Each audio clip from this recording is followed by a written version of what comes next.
مغرب میں سارا مراکش، بحر اوقیانوس، جنوب میں افریقہ۔ کسی نے کہہ دیا اے عمر تمہاری وجہ سے دین چمک گیا۔ فرمایا نہیں، یہ دین ہے جس کی وجہ سے عمر چمکا ہے۔ جمعے کی نماز پڑھانے کے لیے آئے، دیر ہو گئی۔ عمر رضی اللہ تعالیٰ عنہ سارے مجمع سے معذرت کی، اور کیا دیر اس لیے ہو گئی، ایک ہی جبہ ہے، دھوتا ہوں، خشک ہوتا ہے، پہن کر آتا ہوں، حسب معمول میں نے اس کو دھویا، اس کے خشک ہونے میں دیر ہو گئی، مجھے بھی دیر ہو گئی۔ اور کھڑے ہو گئے خطبہ دینے کے لیے۔ سامنے جو بیٹھا ہوا تھا وہ پیوند گننا شروع کر دیے۔ 12 پیوند تھے اور ایک پیوند چمڑے کا تھا۔ کون ہے؟ عمر رضی اللہ تعالیٰ، عام آدمی کی طرح رہنا، کوئی حیثیت نہیں چاہنا، لوگ میری تعظیم کریں، میری عزت کریں، میری واہ واہ ہو جائے۔ یہ دین کا تقاضا یہی ہے، عاجزی، انکساری، تواضع۔ حاجی امداد اللہ مہاجر مکی رحمۃ اللہ علیہ فرماتے ہیں کہ اتفاق کی بنیاد عاجزی، انکساری، تواضع ہے۔ عاجزی، تواضع، انکساری۔ علم یہ تو آدمی کے اندر عاجزی پیدا کرتا ہے۔ جس درخت کی ڈالی پر، ٹہنی پر پھل لگے ہوتے ہیں، وہ ڈالی، وہ ٹہنی جھک جاتی ہے، اکڑ کر نہیں رہتی، پھل لگ گیا اس میں۔ حاجی صاحب، حاجی عبدالوہاب صاحب رحمۃ اللہ علیہ کے ساتھ سنانے لگے کہ جب دارالعلوم کے اندر مسائل ہو گئے، کسی نے کہا مولانا حسین احمد مدنی رحمۃ اللہ علیہ کو ذمہ داری دے دیں۔ ذمہ داری دے دی، اور آدمی کو کوئی ذمہ داری مل جاتی ہے نا، ہاں نفس ہے آدمی کا۔ ایک بزرگ گزر رہے تھے، بچے کھیل رہے تھے، فٹ بال کھیل رہے تھے، فٹ بال، لاتے مارنے اس کو، سب کو جمع کیا، روک لیا کھیل، بچوں کو بلایا، بھئی اس کو لاتے کیوں مار رہے ہو؟ کہ یہ تو کھیل ہے ہمارا، کھیل ایسے ہی ہوتا ہے، اس کو لاتے مارتے ہیں۔ نہیں، میں بتاؤں کیا ہے، اس کے دماغ میں ہوا بھر گئی ہے جب ہی لاتے مار رہے۔ مولانا حسین احمد مدنی رحمۃ اللہ علیہ، ایک دیہاتی آیا، اور دیہاتی آ کر پوچھنے لگا مدنی جی کہاں ہیں؟ کہ وہ تو شب جمعہ ہے، ان کا معمول ہے، دیہاتوں میں جاتے ہیں آس پاس میں، اور پھر وہاں پر تعلیم بھی دیتے ہیں، تبلیغ بھی کرتے ہیں، لوگوں کو سمجھاتے ہیں، سکھاتے ہیں۔ پھر اگر کبھی کبھی رات اگر جلدی ہو جاتی ہے تو آ جاتے ہیں۔ پھر یہ مسجد ہے ان کی، اور اس مسجد کے اندر آ کے تھوڑی دیر آرام کرتے ہیں، فجر کی نماز پڑھاتے ہیں، پھر درس بھی دیتے ہیں۔ تو وہ بیچارہ دیہاتی کہنے لگا ہائے ہائے، میں تو مدنی جی کا عاشق ہوں، میں تو آیا اس لیے تھا مدنی جی سے ملاقات کر لوں، وہ تو چلے گئے، اب کیا ہوگا؟ یعنی صبر کرو، ٹھہر جاؤ، امکان ہے، ہو سکتا ہے رات کو آ جائیں، اس مسجد میں تھوڑا آرام کر لو۔ مسجد میں چلا گیا، رات ہو گئی، مسجد کا دروازہ کھلا، ارے کون؟ کہ مجھے حسین احمد کہتے ہیں۔ اچھا یہ بتا، میں تو مدنی جی کا عاشق ہوں، مدنی جی یہاں پر آئیں گے رات کو؟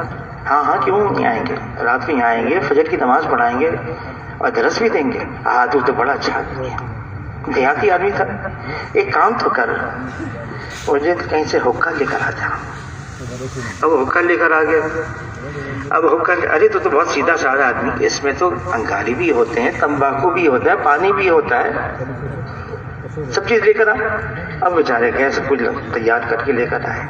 تو بھلا آدمی ہے، بہت بھلا آدمی ہے، یہ بتا میں تو مدنی جی کا عاشق ہوں، مدنی جی مل جائیں گے نا صبح کو؟ ہاں مل جائیں گے۔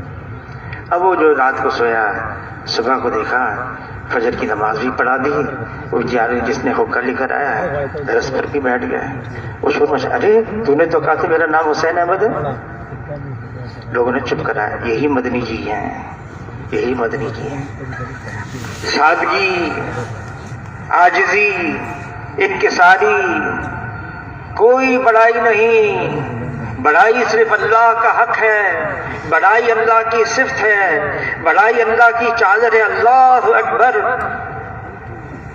اور باقی ہماری کوئی حیثیت نہیں ہے۔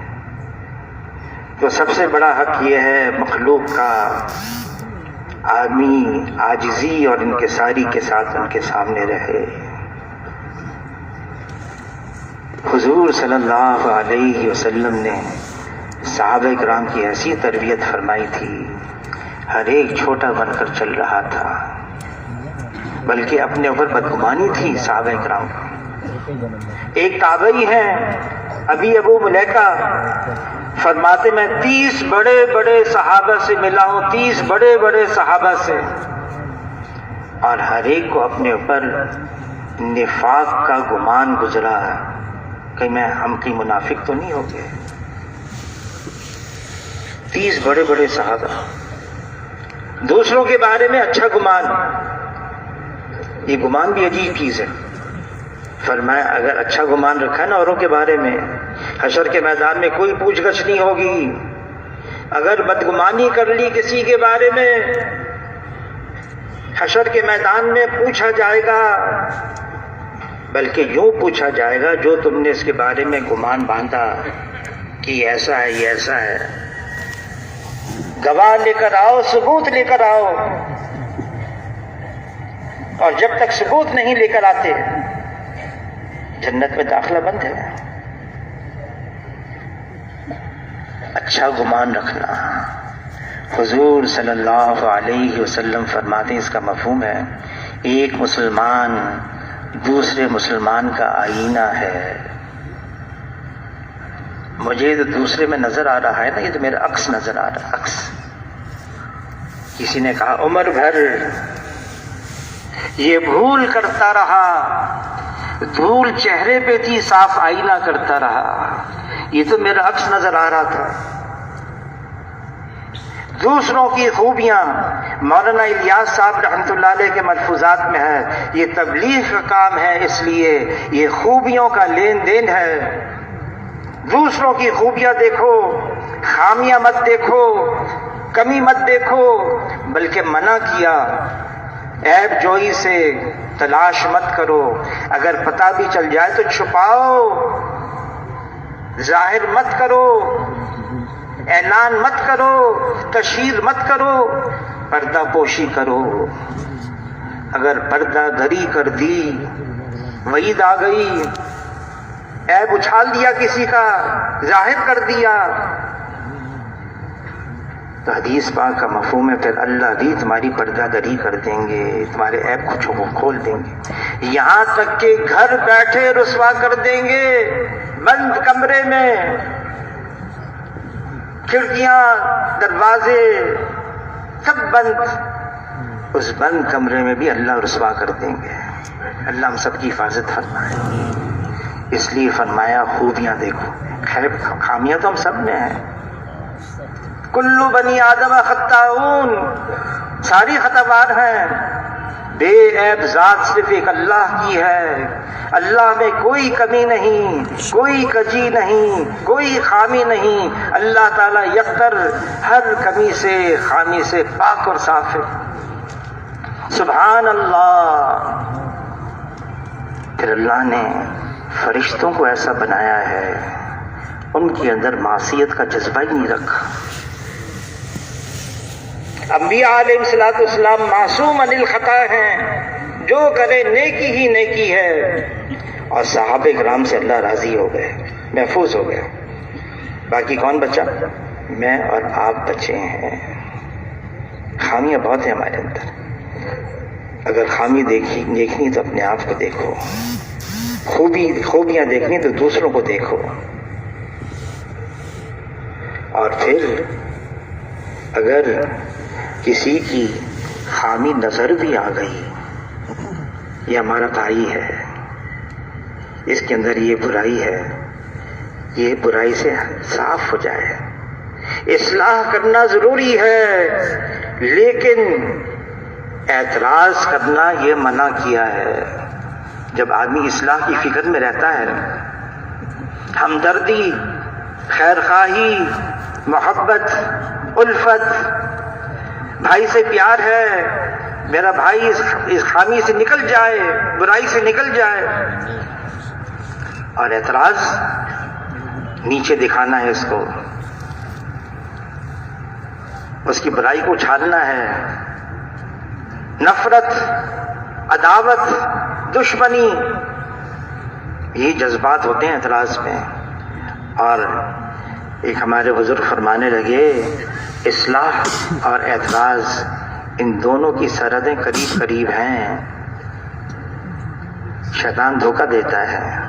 میں تو اس کے فائدے کے لیے کہتا ہوں، نہیں، طریقہ بتایا ہے اگر کسی کی اصلاح کرنی ہے. حضور صلی اللہ علیہ وسلم کے پاس ایک صحابی آئے، عرض کیا، اے اللہ کے رسول، میں اور یہ ساتھی دونوں اکٹھے آئے، مسجد کے اندر داخل ہوئے، جماعت کھڑی ہو گئی. اس نے کیا کیا؟ اس نے وہیں سے نیت باندھ لی، پیدل چلتے چلتے جا کے صف میں کھڑا ہو گیا. حضور صلی اللہ علیہ وسلم نے اس کو پاس بلا کر پوچھا، میں بتاؤں تم نے ایسا کیوں کیا؟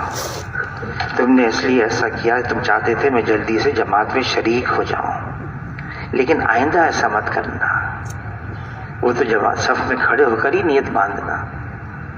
طریقہ بتایا. کوئی غلطی کر لینا تو کیا کرنا ہے. ایک دیہاتی آ گیا مسجد نبوی میں، مسجد نبوی کا فرش بالکل کچا حضور کے زمانے میں، اور ایک حصہ چھتا ہوا تھا، ایک بغیر چھت کے تھا. وہ دیہاتی سیدھا سادہ آ کے مسجد نبوی کے کنارے پر کچی جگہ، کھلی جگہ، وہاں پیشاب کرنے لگا. صحابہ کرام دوڑے. حضور نے ان کو منع کر دیا، نہیں، اب اس کو کچھ نہ کہو، تکلیف ہو جائے گی. جب وہ پیشاب سے فارغ ہو گیا، اس کو پاس بلایا. حضور صلی اللہ علیہ وسلم نے پوچھا، کہاں سے آئے ہو؟ اے اللہ کے رسول، فلاں جگہ سے. اچھا، کس لیے آئے ہو؟ یہ کام ہے میرا. پھر حضور نے اپنا تعارف کروایا، اللہ کا تعارف کروایا. اللہ پاک ہے، یہ جگہ ان کی عبادت کے لیے یہ بھی پاک ہے. پیشاب ناپاک ہے، تم نے پیشاب کر کے جگہ کو ناپاک کیا، اب دیکھنا ہم اس کو کیسے پاک کرتے ہیں. صحابہ سے فرمایا، جگہ کو پاک کرو. بات ختم ہو گئی. ایک طریقہ یہ ہے، کسی سے کوئی غلطی ہو جائے، کوئی غفلت ہو جائے، کوتاہی ہو جائے، سب اس پر ٹوٹ پڑیں. ایک طریقہ یہ ہے. اور ایک طریقہ وہ ہے جو حضور صلی اللہ علیہ وسلم نے بتایا ہے. کبھی بھی کسی مخاطب کی دل آزاری نہیں فرمائی حضور صلی اللہ علیہ وسلم نے، کبھی بھی، چاہے کیسے ہی اس نے حرکت کی ہو. امت کو پیغام دیا، ضبط کرو، صبر کرو، برداشت کرو، سہ جاؤ. جس کو ناگواری پر برداشت کرنا آ گیا، اب دنیا کی کوئی طاقت اس کو ہرا نہیں سکتی، اس کی جیت ہی جیت ہے. حضور صلی اللہ علیہ وسلم ابو بکر رضی اللہ عنہ کے ساتھ جا رہے ہیں. مخالف مل گئے راستے میں. ابو بکر رضی اللہ تعالیٰ عنہ کو برا بھلا کہنے لگا. حضور صلی اللہ علیہ وسلم خاموش. ابو بکر رضی اللہ تعالیٰ عنہ حضور صلی اللہ علیہ وسلم کی طرف دیکھنے لگے. حضور خاموش ہیں، یہ برا بھلا کہہ رہا ہے. پھر حضور صلی اللہ علیہ وسلم مسکرانے بھی لگے. اب انسان ہے، انسان کا پیمانہ ہوتا ہے، لبریز ہو گیا. ابو بکر رضی اللہ تعالیٰ عنہ سننے کے بعد، کافی دیر سننے کے بعد جواب دے دیا. حضور صلی اللہ علیہ وسلم تشریف لے گئے. ابو بکر رضی اللہ عنہ پیچھے پیچھے، اے اللہ کے رسول، وہ مجھے کہہ رہا تھا آپ کھڑے رہے، میں نے جواب دے دیا تو آپ چلے آئے.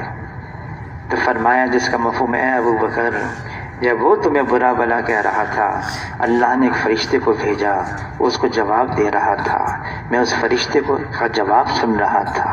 جب تم نے کہہ دیا تو وہ فرشتہ چلا گیا، پھر میں نے کہا میری کیا ضرورت، میں بھی چلا آیا. ضبط کرو، برداشت کرو، سہ جاؤ، لمن صبر و غفر، صبر بھی کرو، درگزر بھی کرو۔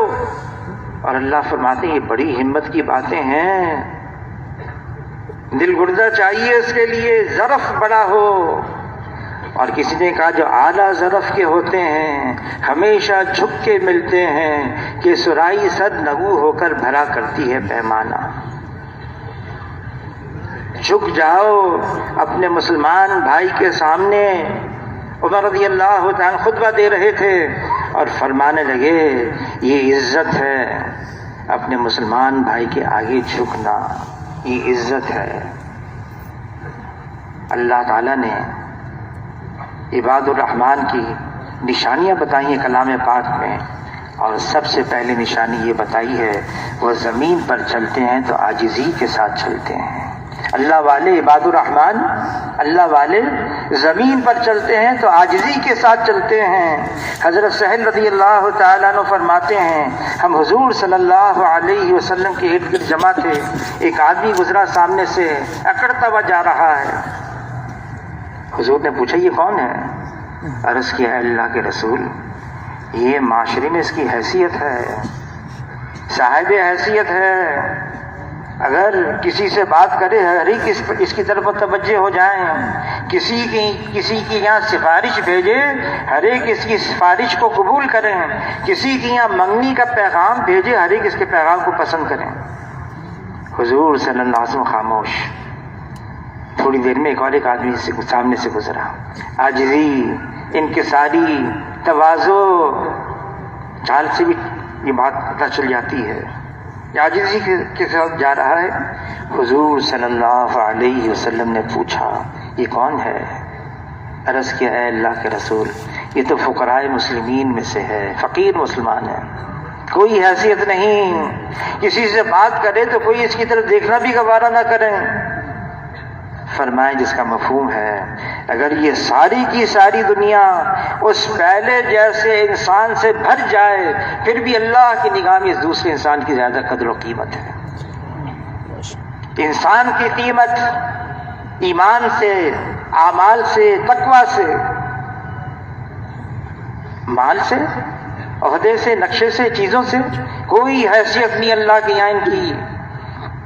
مال، چیزیں، نقشے، اللہ کے یہاں اگر قدر ہے ایمان کی، اعمال کی، تقوی کی، اللہ نے ہمیں ایک مرد اور عورت سے بنایا،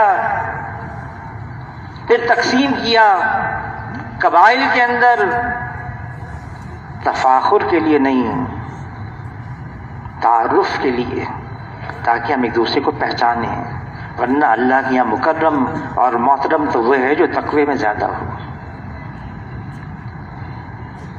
تو حقوق اللہ اور حقوق العباد، جب آدمی کے اندر عاجزی، انکساری، تواضع ہوگی، اس کا ہر ایک کے ساتھ جڑنا آسان اور ہر ایک کا اس کے ساتھ جڑنا آسان۔ میں بھی کچھ ہوں، میری بھی کوئی حیثیت ہے، بڑائی۔ فرمایا یہ افتراق کی بنیاد ہے، توڑ کی بنیاد کیا ہے؟ میں بھی کچھ ہوں، توقع رکھے لوگ میری عزت کریں، میری واہ واہ ہو جائے۔ ہم سارے کے سارے اللہ کے یہاں فقیر ہیں۔ اے انسانوں تم سارے کے سارے اللہ کے یہاں محتاج ہو، فقیر ہو، غنی تو اللہ کی ذات ہے جو سب کو دے رہا ہے۔ ابھی تواضع، عاجزی، انکساری کس کے اندر آئے گی؟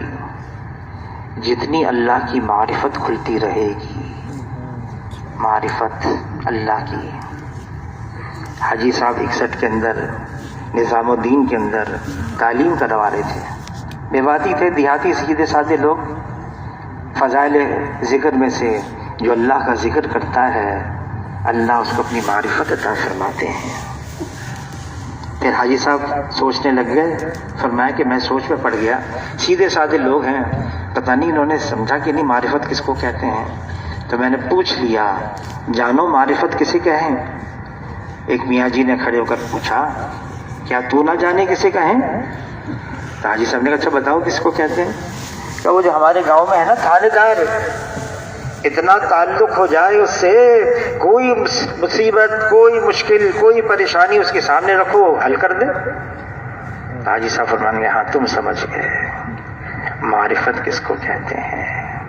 یہ لا الہ الا اللہ، یہ کلمہ معرفت ہے، یہ ایمان کا کلمہ ہے، یہ توحید کا کلمہ ہے۔ لا الہ الا اللہ، یہ وہ کلمہ ہے جس میں لا پہلے ہے، نفی پہلے ہے، انکار پہلے۔ لا، اللہ کے علاوہ جو کچھ ہے وہ اللہ کا غیر ہے، وہ اللہ کا ما سوا ہے، اور جو اللہ کا غیر ہے وہ اللہ کے بغیر کچھ کر نہیں سکتا ہے۔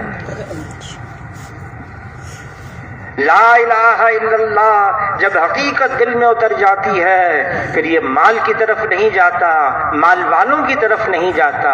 لا الہ الا اللہ کی حقیقت دل میں آ گئی، یہ نقشوں کی طرف نہیں جاتا، نقشے والوں کی طرف نہیں جاتا۔ جب لا الہ الا اللہ کی حقیقت آ گئی، پھر یہ عہدے کی طرف، منصب کی طرف، عہدے والوں کی طرف، منصب والوں کی طرف نہیں جاتا، یہ اللہ کی طرف جاتا ہے۔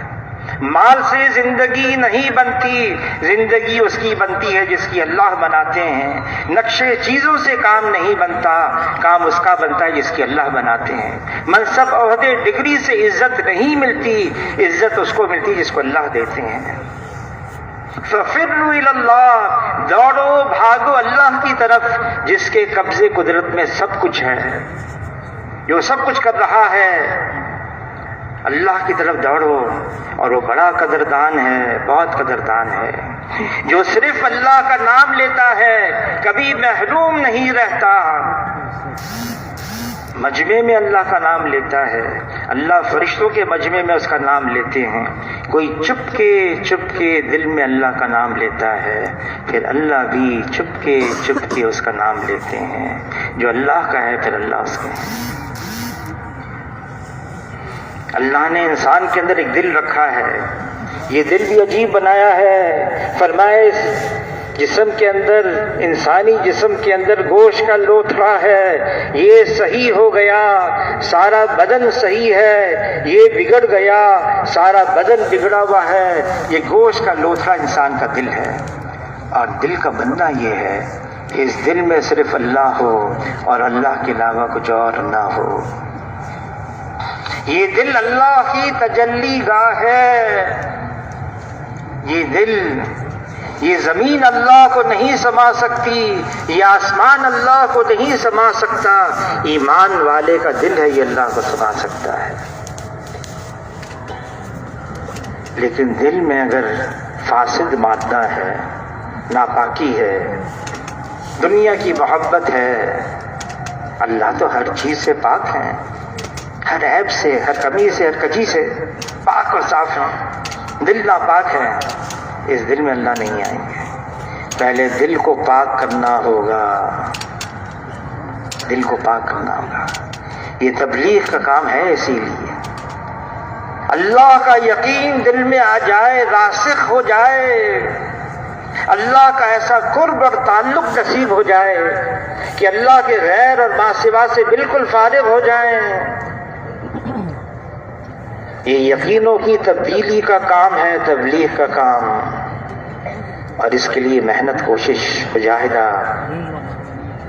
خالی الفاظ سے ٹھیک ہے، الفاظ بھی بہت قیمتی ہیں، ایمان کے الفاظ، بول بہت قیمتی ہیں، بہت ضروری ہیں، بہت اہم ہیں، لیکن ایمان کے بول صرف بول ہیں۔ یہ تو حقیقت کی طرف اشارہ کر رہے ہیں، حقیقت کچھ اور ہے۔ اس حقیقت کو حاصل کرنے کے لیے مشقت، محنت، مجاہدہ، قربانی ہے۔ نہ ہلدی لگے، نہ پٹکری، اور کام چوکا ہی چوکا ہو، ایسا نہیں ہے۔ یہ تو قربانی سے صحابہ کرام نے قربانی دی۔ ایمان کی حقیقت مل گئی، 13 سال مکہ مکرمہ مسلسل ایمان کی محنت۔ پوچھا صبح کیسے کی؟ عرض کیا اللہ کے رسول ایمان کی حقیقت کے ساتھ صبح کی، کیسے؟ عرض کیا میرا حال یہ بن گیا ہے، دن میں روزے کی حالت، رات کو بستر سے جدا اللہ کے سامنے قیام کرتا ہوں۔ پھر فرمایا میں تو ان آنکھوں سے جنت کو، جنت والوں کو ایک دوسرے کو سلام کرتے ہوئے دیکھ رہا ہوں، میں ان آنکھوں سے جہنم کو اور جہنم والوں کو ایک دوسرے کو لان تان کرتے ہوئے دیکھ رہا ہوں، گویا کہ اللہ کا عرش میری نگاہوں کے سامنے ہے۔ حضور صلی اللہ علیہ وسلم نے فرمایا اس کا مفہوم حارثہ، تم وہ ہو جس کا دل اللہ نے ایمان کے نور کے ساتھ منور کر دیا۔ پہچانا جاتا ہے ایمان، یہ ایمان والا ہے۔ فرمایا میرا بہترین امتی وہ ہے جس کو دیکھ کر خدا یاد آ جائے، جس کے کلام سے علم میں اضافہ ہو اور جس کے عمل سے آخرت کا شوق پیدا ہو۔ فرمائیے میرا بہترین امتی ہے۔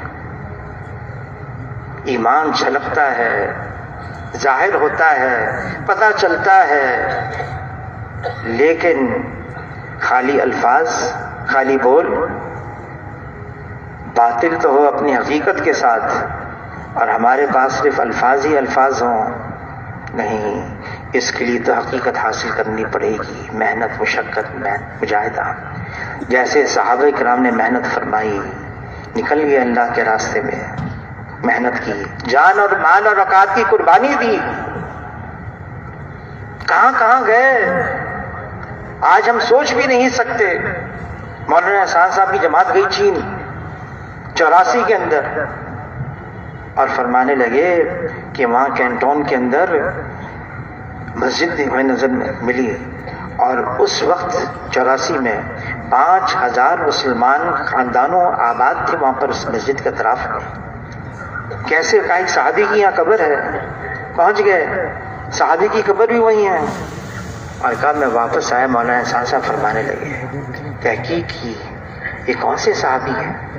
پتا چلا یہ وہ صحابی ہیں جو حضور کی زندگی میں ہی نکل گئے، سمندر کے راستے سے چین پہنچ گئے، محنت کی، اور پھر خیال ہوا اب واپس مدینے جا کے حضور سے ملاقات کریں۔ راستے میں ایک بندرگاہ، وہاں اطلاع ملی کہ حضور تو دنیا سے پردہ فرما گئے۔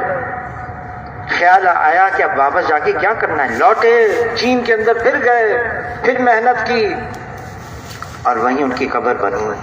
اور 84 میں وہ مسجد جو بنائی تھی ترکوں نے دوبارہ نئے سرے سے بنائی۔ فرمانے لگے اس وقت 5000 مسلمان گھرانے پھر بھی آباد تھے، محنت کی۔ یہ امت صرف اپنے لیے نہیں آئی ہے، یہ امت اوروں کے لیے بھی ہے۔ اخرجت للناس، انسانیت، انسانوں کی طرف بھیجا گیا ہے ہمیں، انہیں اللہ کی طرف بلانا ہے، انہیں بتانا ہے دنیا کا مقصد کیا ہے، دنیا میں کیوں آئے ہیں، یہ دنیاوی زندگی کس کے لیے ملی ہے، یہ کون ہے جو بتائے گا۔ اب حضور صلی اللہ علیہ وسلم کے بعد کوئی نیا نبی آنے والا نہیں ہے، ساری ذمہ داری اس امت کی ہے، امت کے ایک ایک فرد کے لیے ہے۔ کوئی ہو، مرد ہو یا عورت ہو، بوڑھا ہو یا جوان ہو، عالم ہو یا غیر عالم ہو، سب کے ذمہ یہ بات ہے کہ اس دین کو ساری دنیا کے اندر عام کرنا ہے۔ اگر ایک آیت بھی آتی ہے اس کو بھی دوسروں تک پہنچانا ہے، یہ ہماری ذمہ داری، ہمارا کام ہے۔ اللہ نے ہمارے لیے جو قرآن پاک میں لفظ استعمال کیا اس امت کے لیے، امت کے فرد کے لیے، هو اجتباکم، اللہ نے ہمارا چناؤ کیا ہے تمام انسانوں میں سے، تاکہ ہم حضور صلی اللہ علیہ وسلم کے امتی بنیں، اور اس کام کے لیے، اس مقصد کے لیے یہ بہترین امت ہے۔ آئی تو سب سے آخر میں ہے، سب سے پہلے جنت میں جائے گی، حشر کے میدان میں یہ امت چلے گی، سابقہ امتیں اس امت کو دیکھ کر پوچھیں گی یہ کون لوگ ہیں، ان کو بتایا جائے گا یہ حضور صلی اللہ علیہ وسلم کے امتی ہیں، حیران ہو کر کہیں گے ان کے چہروں کا نور بمثل انبیاء علیہ السلام کے چہرے کے نور کے ہے۔ کیوں؟ یہ وہ کام کرتی ہے، لیکن اس امت سے کوتاہی ہو گئی، غفلت ہو گئی، بہت بڑی غفلت ہو گئی۔ جو کام ہمارے ذمہ لگا تھا ہم اس کو بھول گئے۔ اس پر تو سب سے پہلے ہم استغفار کریں، اللہ سے معافی مانگیں، اے اللہ ہم سے واقعی کوتاہی ہوئی، جس کام کے لیے ہمیں بھیجا گیا تھا ہم نے دنیا کو سب کچھ سمجھ لیا، ٹھیک ہے یہاں کی ضروریات ہیں، یہاں کے تقاضے ہیں، لیکن دنیا کی مشغولی، دنیا کی مصروفیت، دنیا کا انہماک اس نے دھوکے میں ڈال دیا ہے۔ ہم دنیا کے لیے نہیں آئے، یہ دنیا تو ہمارے لیے بنی گئی تھی لیکن ہمیں بنایا آخرت کے لیے۔ الدنیا خلقت لکم وانکم خلقتم للآخرہ، دنیا ہمارے لیے، ہم آخرت کے لیے ہیں۔ اس کے لیے جیسے صحابہ کرام نکل گئے اللہ کے راستے میں، جان اور مال اور اوقات کی قربانی دی، ایسی ہمیں بھی جانا ہے، مال کی بھی جان کی بھی قربانی۔ یہ عجیب بات ہے، مال بھی کہیں اور لگ رہا ہے، جان بھی کہیں اور لگ رہی ہے، اور ہم اس دھوکے میں پڑے ہوئے ہیں۔ ہم مسلمان ہیں، اللہ نے ہمارے مال کو اور جان کو جنت کے بدلے میں خرید لیا ہے۔ اب یہ مال ہمارا نہیں ہے، جان ہماری نہیں، یہ اللہ کی دی ہوئی امانت ہے، اس کو دین کے لیے استعمال کرنا ہے اور دین پر لگانا ہے۔ صحابہ کرام نے کیسے لگایا؟ ابھی ہم ترکی گئے تھے، استنبول کے اندر، تو صحابی کی قبر ابو ایوب انصاری رضی اللہ تعالی، تحقیق ہوئی کب آئی ہے؟ کس زمانے میں آئے جب راستوں کا بھی پتہ نہیں، نہ سامان سفر کچھ، نہ راستوں کا کچھ پتہ، اور سواریاں بھی ایسی نہیں، اور راستے میں موت کا بھی وقت آ گیا۔ جب انتقال ہونے لگا ابو ایوب انصاری رضی اللہ عنہ، 90 سال سے زیادہ عمر ان کی، تو وصیت کی جہاں میری موت آئے وہاں مجھے دفنانا نہیں، بلکہ جہاں تک میری لاش کو لے جا سکو، میری میت کو جہاں تک لے جا سکو وہاں تک لے جانا۔ کیوں؟ تاکہ حشر کے میدان میں اللہ کے سامنے کہہ سکوں، اے اللہ زندہ تھا تیرے راستے میں پھرتا رہا، موت آ گئی تو میری لاش بھی تیرے راستے میں پھرتی رہی۔ اور وہاں پر ترکی میں ان کی قبر ہے، استنبول کے اندر۔ نکل گئے، اور کون ہے یہ ابو ایوب انصاری رضی اللہ تعالیٰ عنہ؟ میزبان رسول ہیں، مدینے کے رہنے والے ہیں، انصار مدینہ میں سے ہیں۔ قبر کہاں ہے؟ ترکی، استنبول کے اندر۔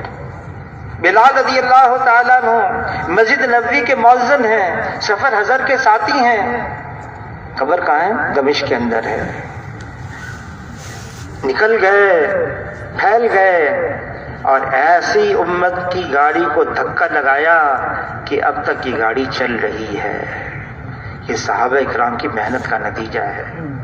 وہ تو نکل گئے، ہمارے لیے آسانی ہے۔ شیخ الحدیث مولانا زکریا صاحب رحمۃ اللہ علیہ نے لکھا ہے، اگر اس وقت کی یہ امت کا یہ حصہ صحابہ اکرام کا صرف 10واں حصہ کر لے، 10واں بس، اللہ ہمارے ساتھ وہ معاملہ کریں جو اللہ نے صحابہ کرام کے ساتھ کیا، صرف 10واں حصہ کر لیں۔ نکل گئے جان دینے کے لیے، ہم 4 مہینے کے لیے، 40 دن کے لیے، کچھ اوقات کے لیے اللہ کے راستے میں نکل جائیں۔ اب یہ جو کراچی کا اجتماع بھی آ رہا ہے، یہ کراچی کا اجتماع یہ ہے اسی لیے اپنی محنت کو بڑھانے کے لیے۔ ہمیں جو حضرات نے ہدف دیا ہے 4000 جماعتیں دینی ہیں، 30 جماعتیں ملکوں کے لیے، 30 جماعتیں اندرون سال کے لیے، یہ سارا اہداف اس لیے ہے ہم اپنی محنت کو بڑھائیں، روزانہ کی محنت۔ اور پھر جب سے یہ اجتماع تاریخ طے ہوئی ہے، جب سے ہمیں جماعتیں نکالنی ہیں، یہ نکالنا بہت ضروری ہے جماعتوں کو۔ مولانا الیاس صاحب رحمۃ اللہ علیہ کے پاس ایک بہت بڑے عالم آئے، آپ نے جو تبلیغ کا کام شروع کیا ہے نا، میں بھی اس کو سیکھنا چاہتا ہوں۔ تو مولانا الیاس صاحب رحمۃ اللہ علیہ فرمانے لگے، یہ تبلیغ کا کام سیکھنا کوئی مشکل نہیں ہے، دیکھو سامنے وہ جو قاری جی، حافظ جی بیٹھے نا، ان کے پاس جاؤ، ان کو 3 دن کے لیے جماعت میں نکلنے کے لیے تیار کرو۔ وہ گئے، دیکھا وہ جو حافظ جی تھے نا، وہ تو نابینا ہیں، لیکن پہنچ گئے ان کے پاس۔ کہا حضرت جی فرما رہے ہیں آپ کو 3 دن کے لیے جماعت میں جانا ہے۔ کہا حضرت جی فرما رہے ہیں؟ ہاں۔ کہا میں تیار ہوں۔ واپس آئے، کہا حضرت وہ تو تیار ہو گئے 3 دن کے لیے۔ دیکھا تبلیغ سیکھ لی آپ نے۔ مولانا الیاس صاحب فرمانے کہ تم نے تبلیغ سیکھ لی، تم نے تیار کر لیا جماعت میں نکلنے کے لیے۔ لیکن وہ صاحب فرمانے لگے ایک بات سمجھ میں نہیں آئی، وہ تو نابینا ہے، یہ جب نکلیں گے انسان ہے، ظاہر ضروریات ہیں، مسجد میں آنا، وضو کرنا، استنجا کرنا،